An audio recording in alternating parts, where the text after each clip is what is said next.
El primer golpe te llega por la nariz. Abres los ojos y no sabes si estás vivo o si te han usado de alfombra en una discoteca. La lengua te sabe a ceniza húmeda, la camiseta, pegada al cuerpo como una segunda piel hecha de cerveza tibia. Intentas limpiarte la cara con la mano y te dejas una franja negra, espesa, como si hubieras metido los dedos en el escape de un autobús. A tu alrededor, tambores. No un tum-tum bonito de postal. Un martilleo tribal que te vibra en el estómago, que te empuja el pecho hacia afuera, que te obliga a respirar al ritmo de otra gente. Te levantas a medias y ves lo imposible. Cientos, miles de cuerpos en la calle, sudados, pintados, brillantes, algunos con plumas, otros con collares, muchos con una sonrisa demasiado grande para ser real, y en medio de ese caos, una figurita pequeña, dorada, de un niño Jesús, alzada por manos negras de hollín, como si fuera el trofeo más sagrado del planeta. Y ahí entiendes el contraste más absurdo. Esto es una fiesta religiosa, envuelta en el aspecto de una guerra de barro con resaca. Si venías buscando los festivales más idiotas del mundo, acabas de aterrizar en el corazón exacto de uno de los más delirantes. Pero lo peor, o lo mejor, es que todavía no sabes cómo termina, porque aquí nadie termina. Aquí la calle te devora, te rebautiza, con pintura, y luego te hace bailar aunque jures que no puedes. Bienvenido a Atiatihan, Filipinas. Tercer domingo de enero. Calibo. Santo Niño. Y una pregunta que va a perseguirte como el olor a humo en el pelo. ¿Qué clase de mente humana decidió que honrar al niño Jesús debía parecerse tanto a una invasión de criaturas cubiertas de ceniza? La escena suena inventada, pero es demasiado específica para ser mentira. Imagínate un carnaval con el volumen al máximo, pero sin reglas claras, como si alguien hubiera dicho: hoy la ciudad entera se convierte en tambor. Las calles se vuelven un río de gente. Las aceras dejan de existir. El aire se espesa por el calor, el sudor, la música, el humo de comida callejera y ese ingrediente que lo cambia todo. La pintura. No hablo de pintura artística, fina, de festival cute. Hablo de hollín, de grasa, de negro que mancha y se queda. Gente que se cubre la cara y el cuerpo para parecer otra cosa, para entrar en un papel, para ser parte de la marea, y cuando la multitud se mueve, no camina.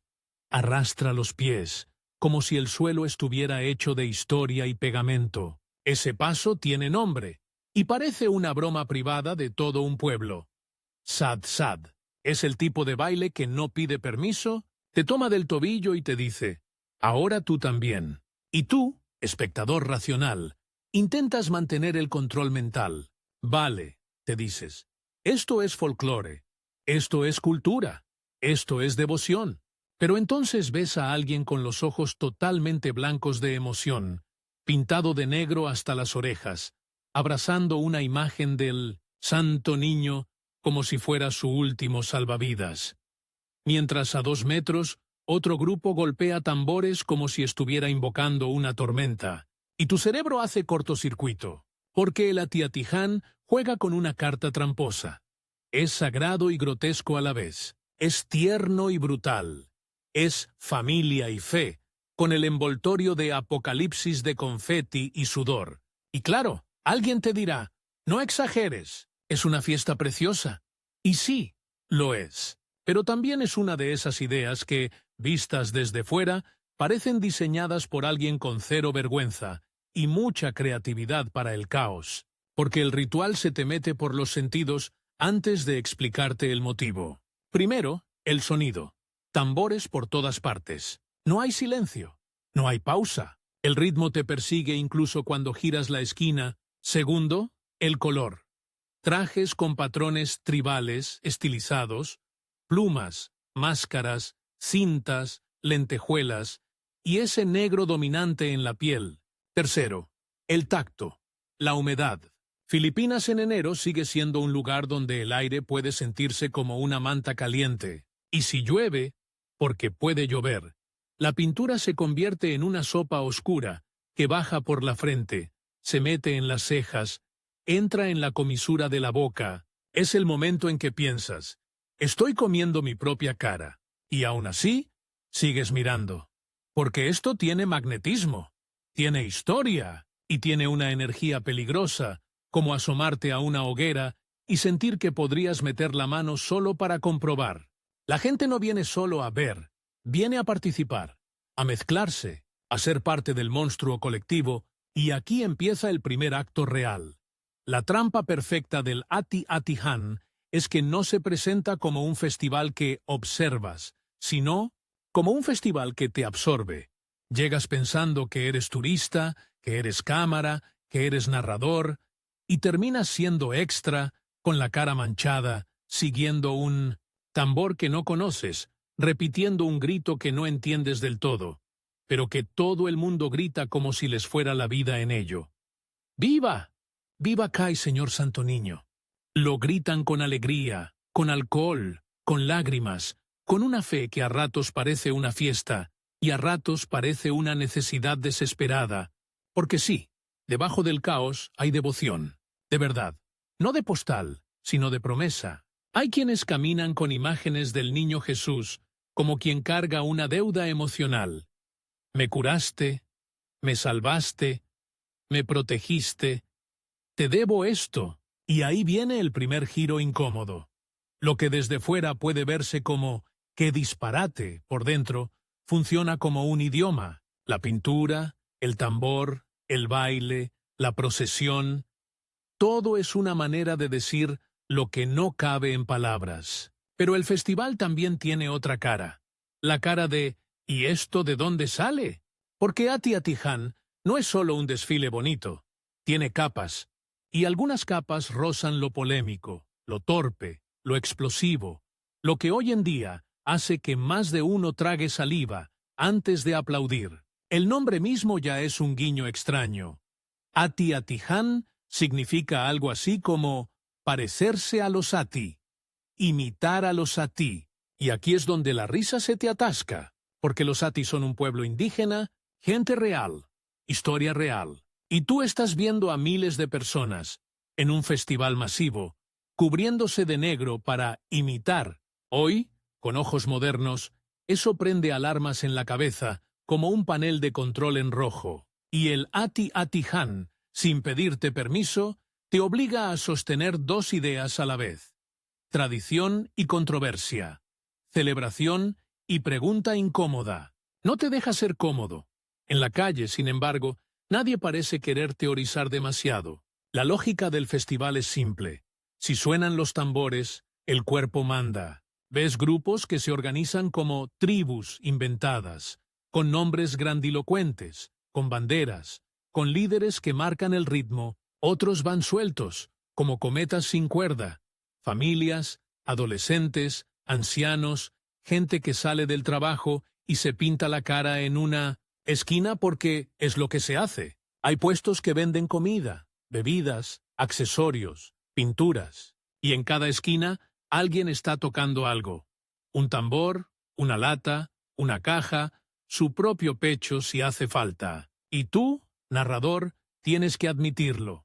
Esto es adictivo de mirar, porque parece a punto de salirse del mundo. Como si Calibo, por unos días, se convirtiera en un lugar donde las reglas normales están suspendidas, donde nadie se sorprende de nada, donde es normal ver a un ejecutivo con la cara negra bailando al lado de una señora con un rosario, y ambos gritando ¡Viva!, como si fueran hermanos. Pero el orden existe, solo que no es el orden que esperas. El festival tiene un corazón religioso que late por debajo del carnaval. Hay misas, hay procesiones, hay momentos de recogimiento, que ocurren como islas dentro del océano de ruido. A veces, de madrugada, cuando el cielo aún está gris y el cuerpo ya no distingue sueño de baile, ves una procesión que avanza con velas, con rezos, con una calma casi sobrenatural. Y entonces el contraste te golpea de nuevo. Hace una hora estabas rodeado de tambores, y ahora escuchas susurros. Hace una hora olía a alcohol, y ahora huele a cera y flores. Y ahí llega el segundo giro. El Atiatihan no te deja decidir si es una locura o un milagro.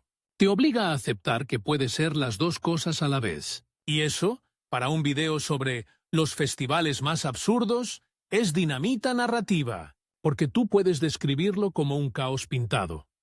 Y aún así, hay gente que lo vive como un acto de gratitud. Hay promesas cumplidas. Hay familias que vuelven cada año porque así se agradece. Y de pronto, tu chiste fácil se convierte en una duda. ¿Qué tan ridículo es un ritual cuando sostiene a una comunidad entera? Pero no te confíes.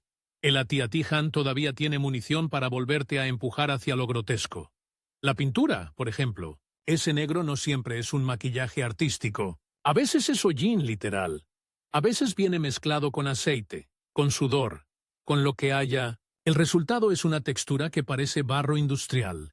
Se te mete en las uñas, se te queda en los pliegues del cuello, y cuando la gente baila pegada, cuando se abrazan, cuando chocan hombros, esa pintura se transfiere como una infección alegre. Sales con marcas de manos en la espalda, como si te hubieran arrestado en una comisaría festiva, y ahí aparece la imagen que no puedes desver.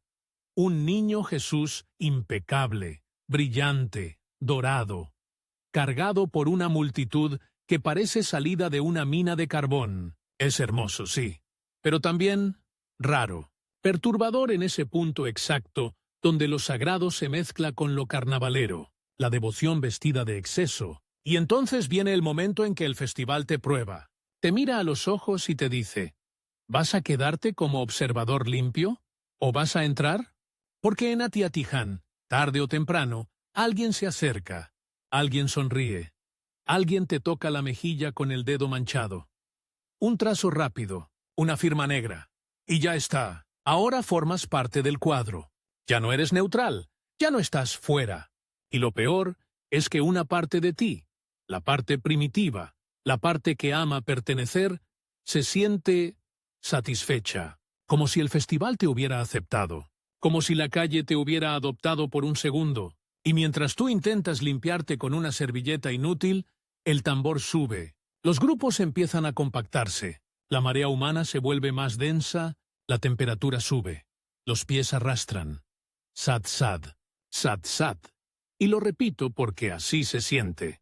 Como un conjuro que se apodera del movimiento, te das cuenta de que no estás viendo un desfile ordenado de principio a fin. Estás dentro de una criatura gigantesca que cambia de forma. Una esquina puede ser un concierto. La siguiente, una procesión. La siguiente, un callejón donde alguien se pinta como si se estuviera preparando para otra vida. Y aquí, justo aquí, termina de cerrarse el primer acto.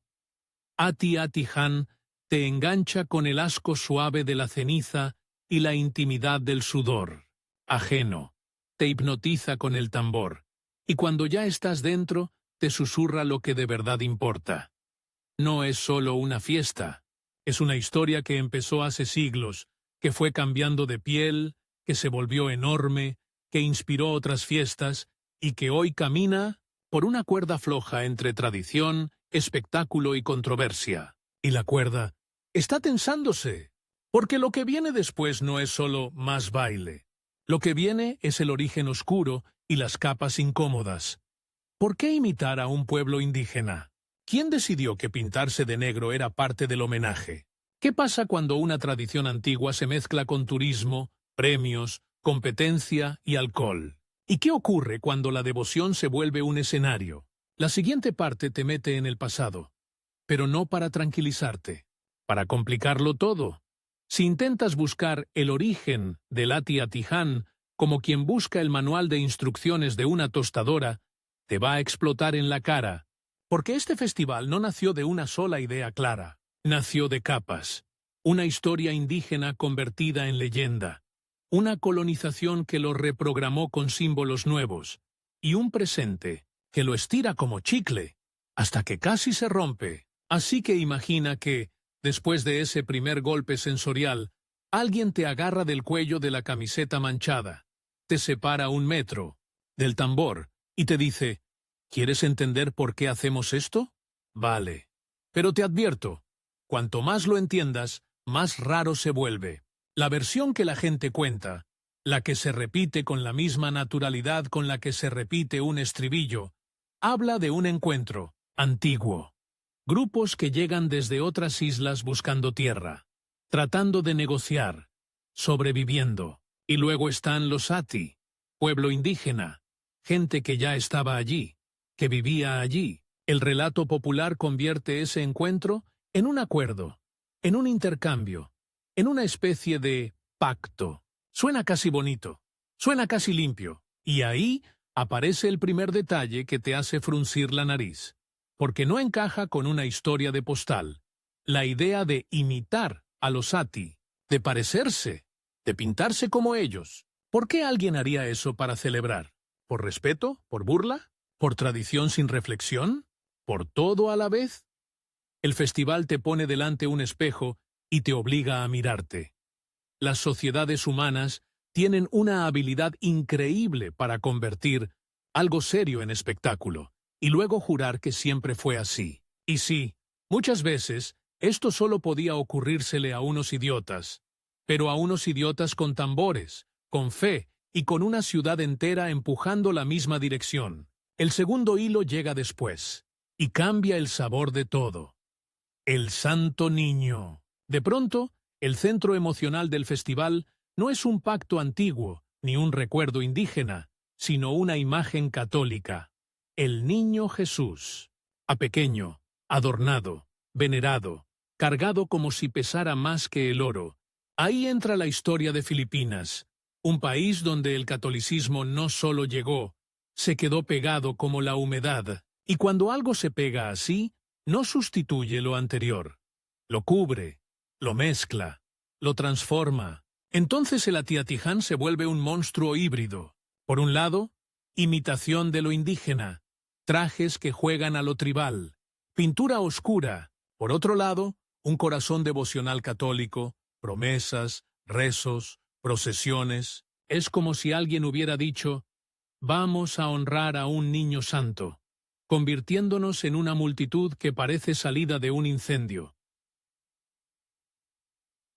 Y nadie, absolutamente nadie, en el camino, levantó la mano para preguntar si eso era una idea sensata. Pero lo más inquietante no es que exista esa mezcla, lo inquietante es que funciona porque el festival no te pide que resuelvas la contradicción, te pide que la bailes, y cuando te metes en el cómo del rito, aparece otro giro. El Atiatiján no es solo un día. El tercer domingo de enero es el pico, la cima, el momento en que todo el mundo se rompe la garganta gritando ¡Viva! Sí, pero antes hay una acumulación, días de preparación, de grupos organizándose, de ensayos que parecen conspiraciones musicales. Se forman tribus modernas, equipos que compiten por quién suena más fuerte, quién viste más salvaje, quién coreografía mejor el caos. Y aquí el festival se vuelve todavía más absurdo, porque no basta con la devoción. También hay orgullo, y donde hay orgullo, hay competición, y donde hay competición, hay ego, y donde hay ego, hay decisiones ridículas. Puedes ver a un grupo pasar horas construyendo un traje con plumas, espejos, luces, pintura, accesorios, como si fueran a desfilar en el fin del mundo. Los ves discutiendo por el diseño del estandarte, como si eso decidiera el destino del universo. Y luego, cuando llega el momento, se lanzan a la calle en medio del ruido, sudan, se empujan, se pisan, se manchan, por una especie de gloria efímera que dura lo que dura un ritmo. El Atiatiján se vende como la madre de las fiestas, la base inspiradora, y eso infla todavía más el orgullo local. La ciudad no solo celebra, defiende su identidad a tamborazos, y cuando una ciudad se siente observada por el mundo, se vuelve más intensa, más teatral, más excesiva. El tercer hilo es el dinero, y este hilo es pegajoso, porque mientras tú piensas en tradición, hay otra parte del festival que piensa en logística, turismo, ventas, hoteles, comida, permisos, equipos de sonido, seguridad.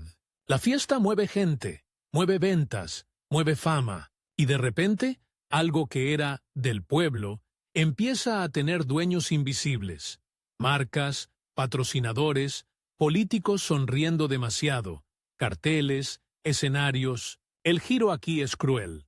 El festival que se siente más libre es también una máquina perfectamente aprovechable, y eso introduce una tensión nueva, más peligrosa que la pintura en la piel. La tensión entre el rito y el espectáculo.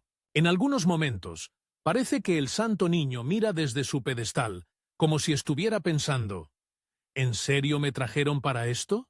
Como si la imagen sagrada fuera la excusa respetable para una explosión de calle, y no me malinterpretes. Para muchísima gente, la devoción es real, profunda, pero el Atiatiján es tan grande que puede contenerlo todo. Fe genuina, marketing descarado, tradición entrañable, y también cosas que huelen a error.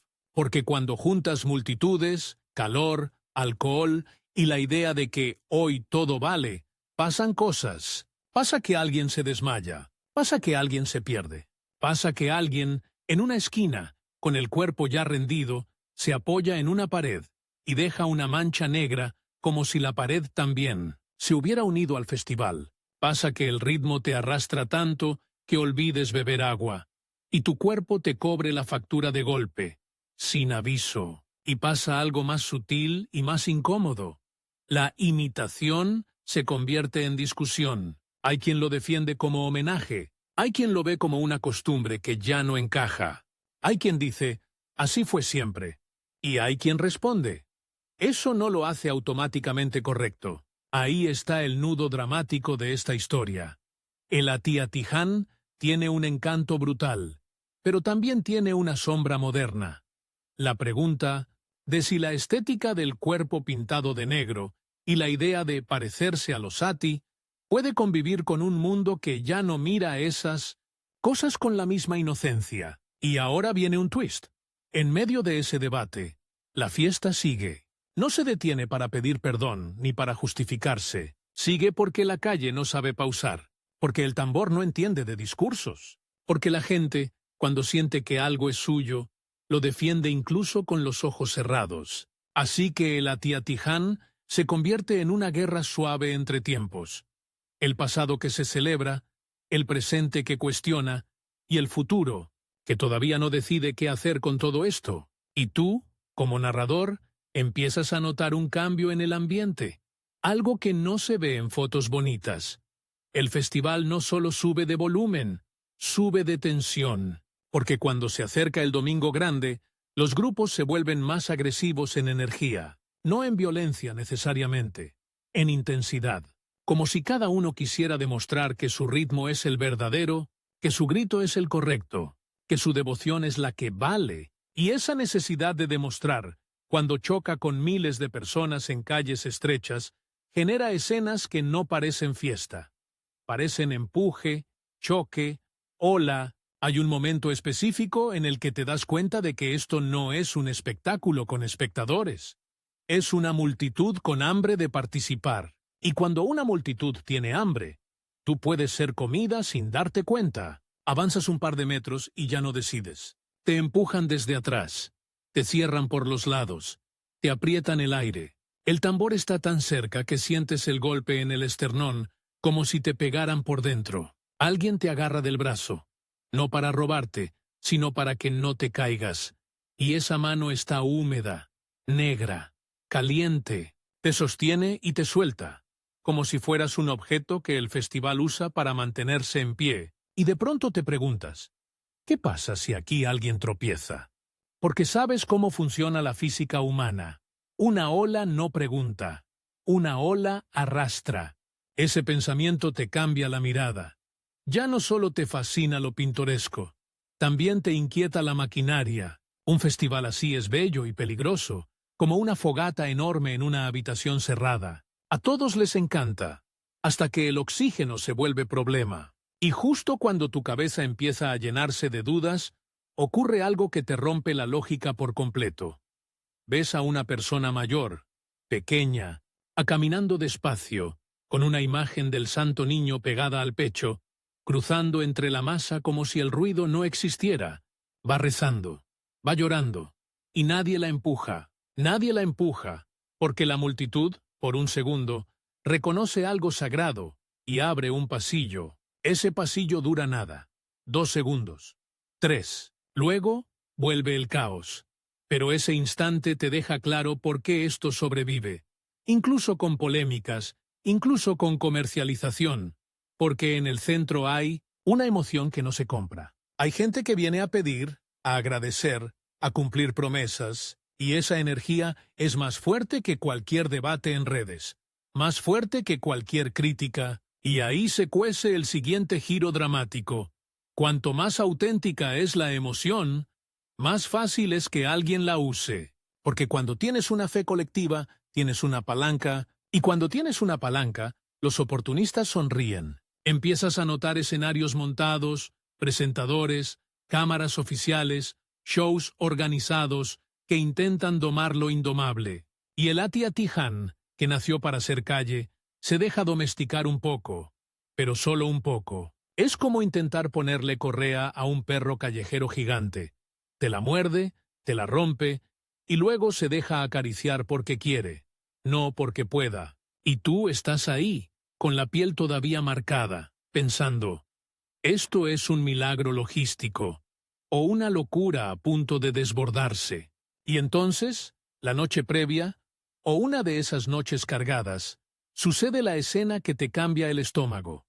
Los preparativos finales. No es el brillo, no es el show, es lo primitivo. Gente mezclando pintura en cubos como si prepararan una poción. Otros frotándose el cuerpo con esa mezcla oscura, como si se estuvieran borrando para renacer. Risotadas, cansancio, ojos rojos, música que no para. Y a ratos, esa sensación rara de que estás viendo un ritual que no sabes si es teatro o religión. Y lo más fuerte, ves a un niño real, al que un adulto le pinta la cara con cuidado, como si le estuviera poniendo una máscara. Para una ceremonia familiar, no hay miedo en el niño. Hay emoción, orgullo, pertenencia.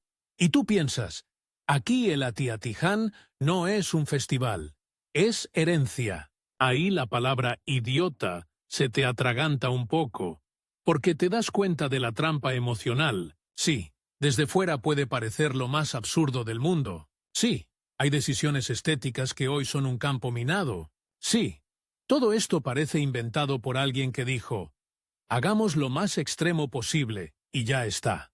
Pero desde dentro es un latido. Y esa dualidad es exactamente lo que hace que la historia sea peligrosa y adictiva.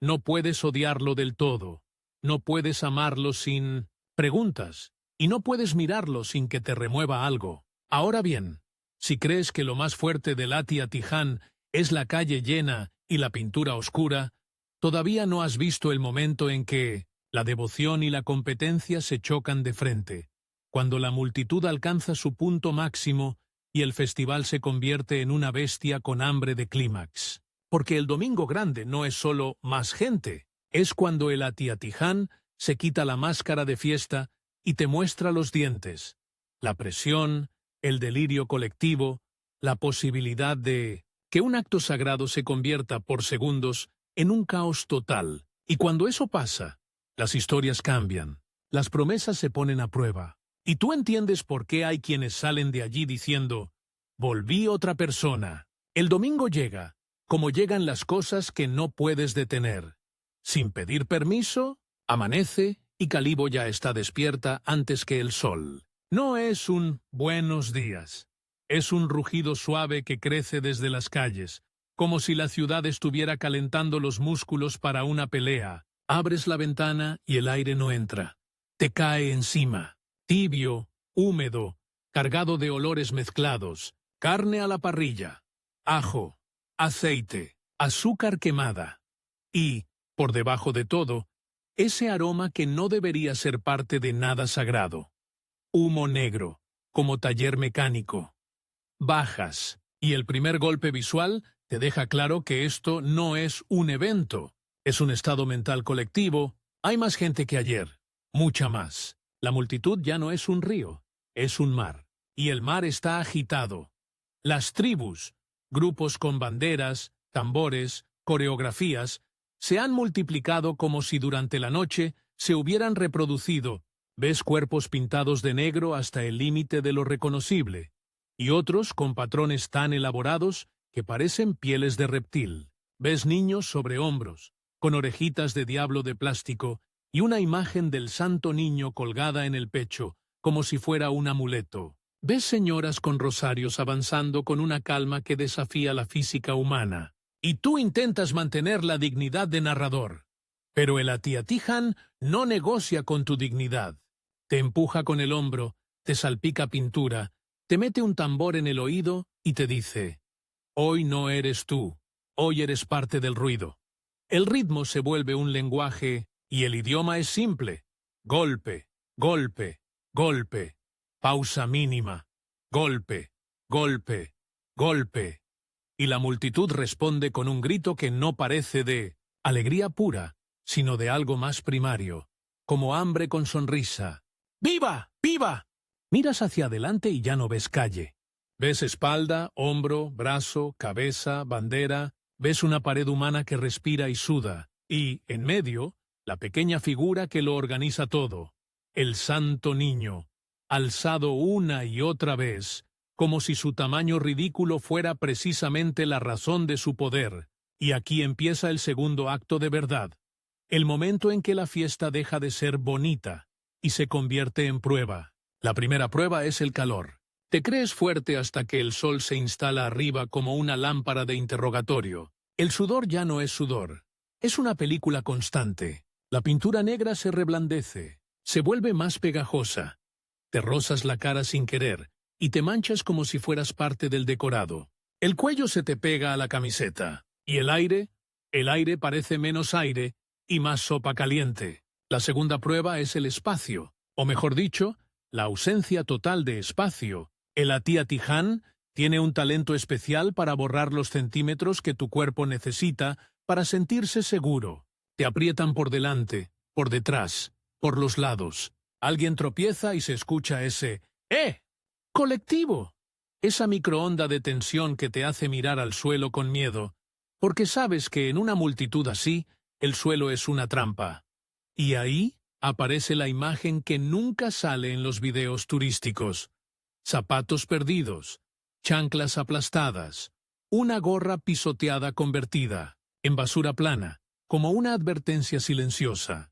La tercera prueba es la pérdida de control, porque intentas avanzar y no avanzas, o avanzas demasiado.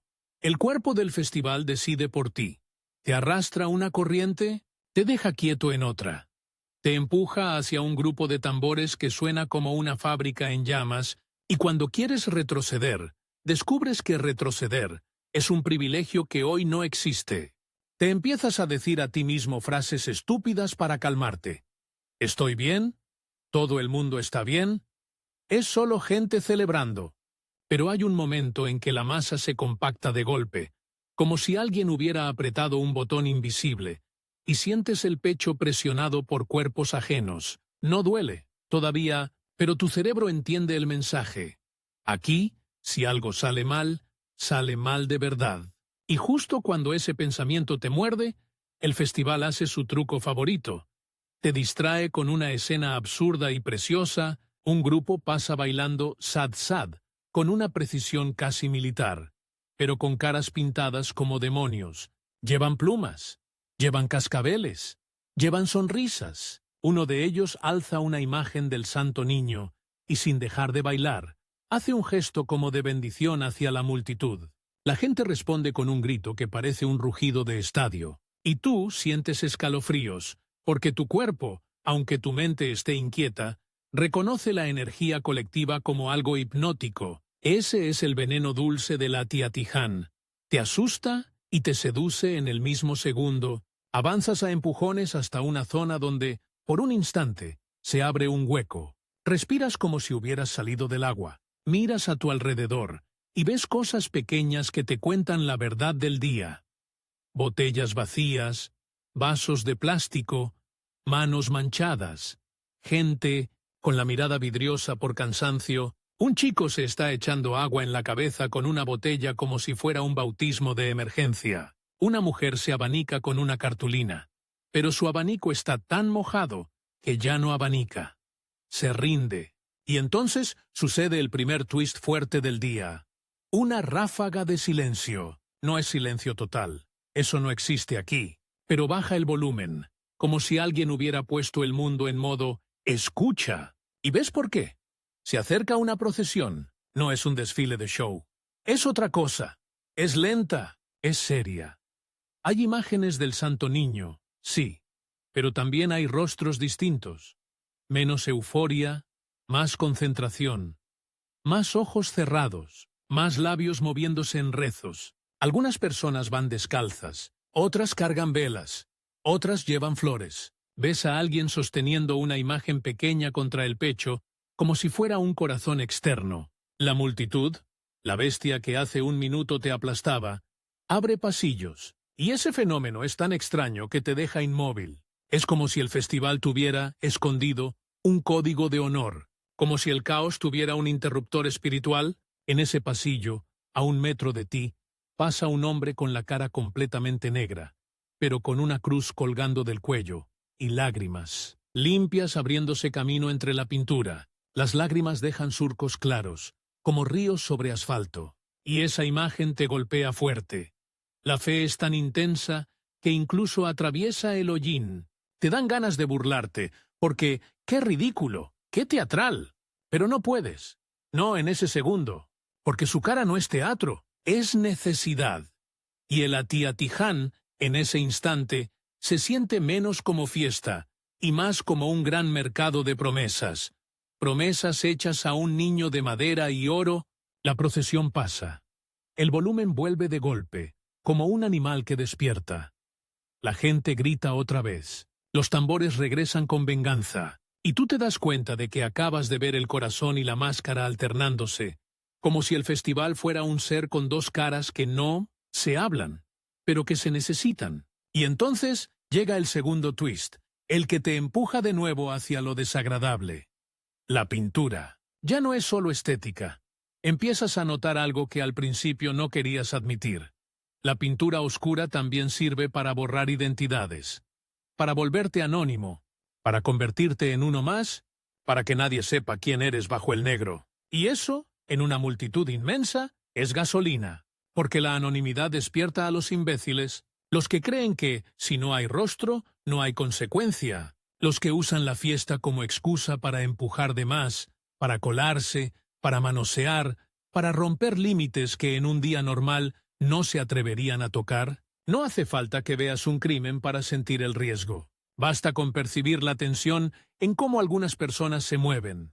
Ojos buscando oportunidades, manos demasiado rápidas, risas demasiado agresivas. Y ahí, de nuevo, aparece la palabra que te arde en la lengua.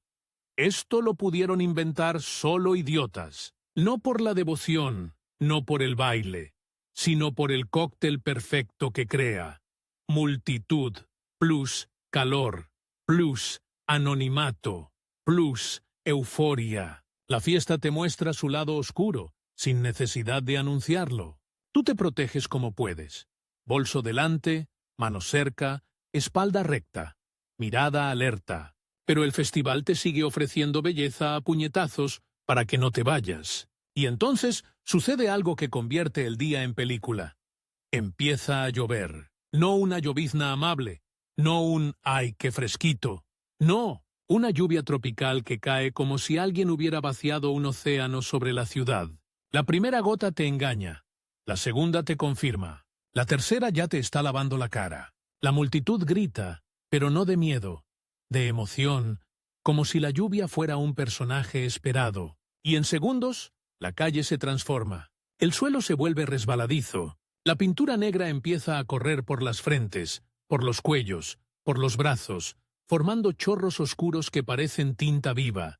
La lluvia convierte a la multitud en una pintura en movimiento. Ves a un hombre con la cara negra, y la lluvia le está dibujando líneas grises, como si se le estuviera derritiendo la identidad.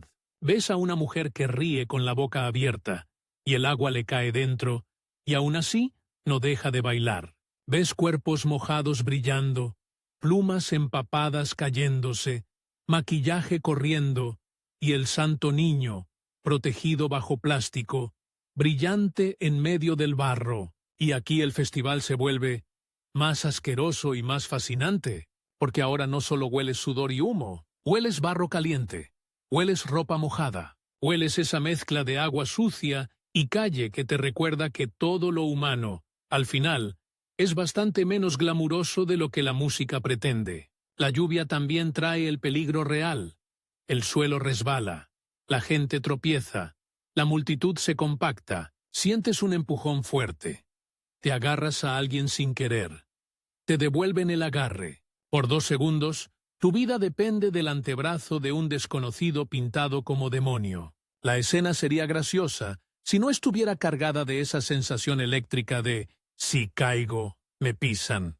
Y entonces, en medio del chaparrón, pasa el rumor. Los rumores en un festival así son como chispas en gasolina. No necesitas que sean verdad. Solo necesitas que la gente los crea un segundo. Alguien grita algo. No lo entiendes. Luego escuchas una palabra repetida. Niño, niño, santo niño.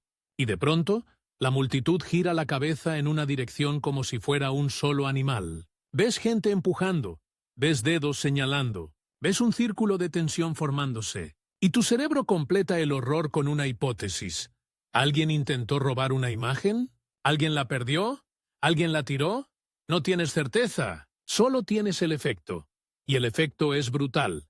La devoción se vuelve protección. La fiesta se vuelve patrulla. La gente se toma en serio, de golpe, lo que antes era baile. Ese es el tercer twist. El Ati Atihan puede pasar de carnaval a no juegues con lo sagrado, en un parpadeo. Ves a un grupo abrirse paso a empujones, no con violencia gratuita, sino con urgencia. Ves a alguien levantando una imagen del Santo Niño por encima de su cabeza, como mostrando, aquí está conmigo, no soy el enemigo. Ves caras tensas y luego, como siempre, el ruido devora el drama, y en minutos el rumor se disuelve. Tal vez fue un malentendido, tal vez fue una pelea, tal vez fue nada, pero el sabor que deja es real. Bajo el show hay nervio, y tú, mojado, pegajoso, con pintura chorreando, te das cuenta de algo que te hace sonreír con cansancio. El Ati Atihan es un festival que juega a ser idiota, pero no es tonto, es un organismo. Se adapta, se defiende, reacciona. La lluvia afloja, el sol intenta volver, como si también quisiera participar. La humedad sube todavía más. Ahora el aire es sauna. La gente, lejos de irse, se anima, porque la lluvia, en vez de apagar, ha recargado el mito. El barro en el suelo hace que el sad-sad suene distinto, más pesado, más ritual. Los pies arrastran en una mezcla oscura, cada paso deja marca. Y esa marca, en tu cabeza, se vuelve símbolo. El festival no solo se vive, se imprime. En algún momento, ya no sabes cuánto tiempo ha pasado. Tu reloj mental se rompe. Solo existe el ritmo y la supervivencia suave. Ves ambulancias abriéndose paso lentamente, ves voluntarios o policías intentando ordenar esquinas imposibles. Ves gente ofreciendo agua, y esa agua se vuelve la cosa más sagrada del día, más que cualquier estatua, porque el cuerpo manda, porque el cuerpo siempre cobra. Y justo cuando piensas que ya has visto el máximo, llega el clímax emocional, el gran estallido de ¡viva!, como si fuera el final de un hechizo. De pronto, la calle se sincroniza, no toda, pero sí un tramo enorme. Los tambores entran en un patrón común, como si alguien hubiera conseguido, por milagro, alinear miles de corazones. La gente salta, grita, alza imágenes, baila. El sad-sad se convierte en una ola que atraviesa cuerpos, y tú, sin querer, te encuentras moviéndote también, arrastrando los pies, sintiendo esa contradicción deliciosa. Estás cansado, estás asqueado, estás apretado, y aún así, estás vivo como pocas veces. Y ahí, el festival te lanza su pregunta final del día, como un golpe bajo. ¿Esto es una celebración del Santo Niño o una excusa para que la gente saque de sí lo que no puede sacar en un día normal? porque al mirar alrededor, ves de todo, ves fe, ves euforia, ves alcohol, ves tradición, ves turismo, ves orgullo, ves anonimato, ves familia, ves caos, ves ternura, ves peligro, ves humanidad, sin filtro, y te das cuenta de que el Atiatiján es como una verdad fea y preciosa al mismo tiempo. Cuando le das a la gente permiso para desordenarse, también le das permiso para sentirse parte de algo más grande. Y sí, la forma es ridícula. Sí, el envoltorio es absurdo. Sí, hay decisiones que parecen hechas por idiotas con talento para lo extremo. Pero el efecto es real. Cuando el sol empieza a caer, tu cuerpo ya no te pertenece. Tienes las piernas pesadas, la garganta raspada, las manos pegajosas. Te miras los dedos y están manchados de negro como si hubieras estado cavando carbón. Te pasas la mano por la cara y no sabes si es sudor o pintura o ambas. Y te ríes, porque no queda otra. Y ahí, con la ciudad todavía vibrando, aparece la última tensión que abre la puerta al tercer acto. ¿Qué queda cuando el tambor se apaga? Porque el Atiatiján no termina cuando la música baja. Termina cuando tu cuerpo, ya lejos, te recuerda que estuviste dentro de algo enorme. Y cuando lo recuerdas, surge otra pregunta más incómoda todavía. ¿A qué precio se sostiene este monstruo festivo? No hablo solo de cansancio, hablo de identidad, de controversia, de lo que se muestra al mundo, de lo que se vende, de lo que se calla, de lo que se hereda. Y ahí es donde la historia se pone más afilada, porque lo que viene no es la fiesta, es la resaca cultural, la conversación que nadie quiere tener en medio del tambor, pero que te espera cuando el ruido ya no puede taparlo. Cuando por fin te alejas de la calle principal, el silencio no llega como un abrazo, llega como un zumbido. Te das cuenta de que tus oídos siguen escuchando tambores, aunque no haya ninguno cerca. El cuerpo, todavía en modo sad-sad, quiere arrastrar los pies, aunque estés parado. Y en ese instante, mientras te limpias la cara con agua que se vuelve gris, el Atiatiján te revela su último truco. La fiesta no termina cuando termina la fiesta. La fiesta se queda dentro, como un olor que no sale ni con 3 duchas. Te miras en el espejo del baño, o en el reflejo sucio de una ventana, y la cara que te devuelve la mirada no es la tuya. Hay restos negros en los pliegues, en el borde de las orejas, bajo las uñas. Pareces alguien que escapó de un incendio, y luego decidió celebrar el incendio con un baile. La imagen sería cómica si no te produjera una punzada rara de incomodidad, porque en ese rostro hay una pregunta que antes no estabas dispuesto a hacer. ¿Esto estaba bien?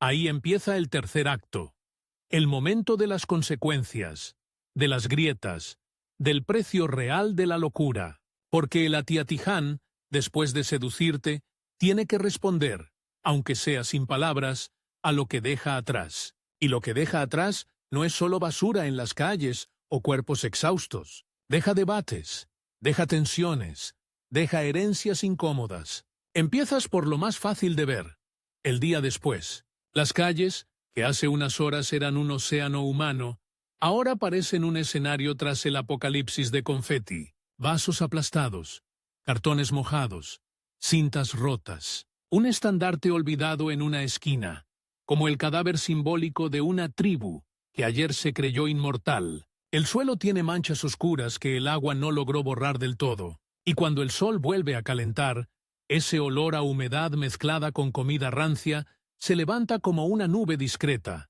una resaca olfativa. Ves gente barriendo, ves camiones recogiendo, ves trabajadores que no bailaron, que no gritaron ¡Viva!, pero que ahora reparan el cuerpo de la ciudad. Y ahí, en ese contraste, aparece un pensamiento cruel. El festival es un rey caprichoso, exige todo, y luego se va, dejando que otros limpien el trono. Pero el verdadero precio no está en el suelo, está en la cabeza. Porque si preguntas a diferentes personas qué es el Atiatiján, te cuentan historias distintas, y esas historias chocan entre sí como tambores descoordinados. Para algunos es devoción pura, una promesa anual al Santo Niño, una manera de agradecer, de pedir, de sentir que no están solos. Te cuentan milagros personales, te hablan de enfermedades, de accidentes evitados, de problemas resueltos. Y tú, aunque seas escéptico, notas que lo dicen con una convicción que no se fabrica. Para otros, es identidad local. Estos somos nosotros, una tradición que define a Calibo, una bandera cultural, y cuando algo es identidad, se vuelve intocable. Criticarlo suena a insulto personal. Para otros, es turismo y dinero. Hoteles llenos, ventas, negocio, y el negocio, cuando se instala, no suelta. Empieza a pedir más. Más show, más público, más instagramable, más grande. Y luego está el grupo que no sabe dónde poner las manos, los que sienten orgullo, y a la vez sienten incomodidad. Porque el punto más delicado de la Teotihuacán no es el alcohol, ni el calor, ni la multitud. Es la estética de la imitación. Pintarse de negro para parecerse a un pueblo indígena. Esa idea, vista con ojos modernos, es un fósforo cerca de gasolina. Y aquí viene el twist más incómodo de toda la historia. Lo que para una parte de la comunidad es tradición, para otra parte puede ser una caricatura que ya no debería existir. No necesitas que nadie te dé una lección académica para sentirlo. Basta con recordar el nombre. Teotihuacán. Parecer Ati. ¿Qué significa parecer a un pueblo real? ¿Dónde está la línea entre homenaje y disfraz? ¿En qué momento una costumbre deja de ser inocente y se convierte en un gesto que hiere? Y lo más extraño es que el festival no ofrece una respuesta clara. Porque un festival así no funciona como un debate. Funciona como un ritual que se repite. Y la repetición crea la ilusión de que todo está resuelto. Pero no lo está. En conversaciones de pasillo, en comentarios, en miradas, se nota que hay fricción. Algunos defienden que la pintura negra tiene raíces históricas y no pretende insultar. Otros dicen que la intención no borra el efecto. Otros directamente no quieren hablar del tema porque, en cuanto lo haces, la magia se rompe. Y ahí aparece el gran dilema. ¿Cómo cambias una tradición sin destruirla? ¿Cómo corriges algo sin que la gente sienta que le estás quitando el corazón? La ciudad, mientras tanto, tiene otro problema. El tamaño, porque cuanto más grande se vuelve el Teotihuacán, más difícil es sostenerlo sin que se convierta en un monstruo peligroso. Más gente significa más empujones, más riesgo, más emergencias médicas, más logística imposible. Y eso obliga a introducir controles, seguridad, rutas, reglas. Pero el festival, por naturaleza, se resiste. Parte de su encanto es que parece indomable. Entonces se crea otra tensión. La tensión entre la seguridad y la libertad. Y en ese punto, el Teotihuacán se parece demasiado a una metáfora humana. Queremos intensidad, pero no queremos pagar el precio de la intensidad. Ahora bien, la historia todavía guarda un último giro, uno que le da a todo un tono casi conspirativo. El Teotihuacán no es solo un festival que pasa, es un molde. Su estilo, su energía, su devoción ruidosa, ha inspirado celebraciones similares en otros lugares. La idea de honrar al Santo Niño con tambores, danza y calle se replica, y cada réplica cambia el original. Porque cuando algo se vuelve modelo, se convierte en marca. Y cuando algo se vuelve marca, empieza a cuidar su imagen. Aquí es donde la fiesta se mira al espejo del mundo y se pregunta, ¿qué somos para los demás? Para algunos, una maravilla cultural. Para otros, un carnaval salvaje. Para otros, una postal religiosa. Para otros, una locura peligrosa. Para otros, una tradición con un problema ético en el centro. Y tú, como narrador, estás justo en medio de esas percepciones, intentando contar la historia sin aplastarla en un solo chiste, pero también sin perdonarle todo, porque el video se trata de los festivales más idiotas del mundo, y el Teotihuacán juega a ser idiota con una seguridad insultante. Se pinta de negro, se lanza a la calle, convierte la devoción en estruendo, y encima te hace sentir algo. Y ahí está el verdadero truco. El festival te manipula. Te da asco con la pintura y el barro. Te da satisfacción porque sí, Esto es exactamente lo absurdo que prometía el título. Te da interés porque cada capa revela una contradicción nueva, y cuando crees que ya lo has juzgado, te enseña una lágrima sobre el hollín y te obliga a callarte un segundo. El cierre, entonces, no puede ser «mira qué tontos». Tiene que ser más filoso, más humano, más incómodo, porque si lo piensas, ¿qué es lo más idiota de todo esto? ¿Que miles de personas se pinten el cuerpo para bailar en la calle hasta el agotamiento? ¿Que se empujen bajo un sol brutal por seguir un tambor? ¿Que conviertan un acto religioso en una fiesta que parece una batalla de barro? ¿O que el mundo entero, tú incluido, no pueda apartar la mirada? Tal vez lo más idiota es precisamente eso. ¿Que funciona?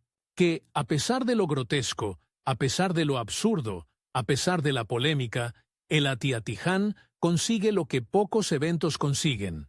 Convierte a extraños en una sola respiración durante unas horas. Y luego, cuando todo se apaga, te deja con una marca, porque aunque te laves, aunque te frotes, aunque jures que jamás volverás, hay algo que se queda pegado en la memoria. El sonido del tambor como un corazón gigante, el grito de ¡viva!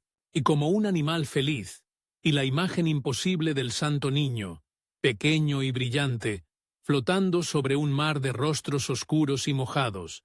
Sales de Calibo, o te alejas mentalmente, con la sensación de haber tocado algo antiguo y moderno a la vez, algo que no encaja en una etiqueta simple, algo que te asqueó un poco, y aún así te hizo sonreír. Y entonces entiendes por qué este festival merece su lugar en una lista de los más idiotas. No porque sea vacío, sino porque es un exceso humano, un exceso emocional, un exceso cultural. El Atiatiján es la prueba de que, cuando la gente necesita creer, celebrar, pertenecer, puede inventar las cosas más absurdas del mundo y llamarlas tradición. Y lo peor, o lo mejor, es que tú, después de verlo, sabes que una parte de ti lo entiende.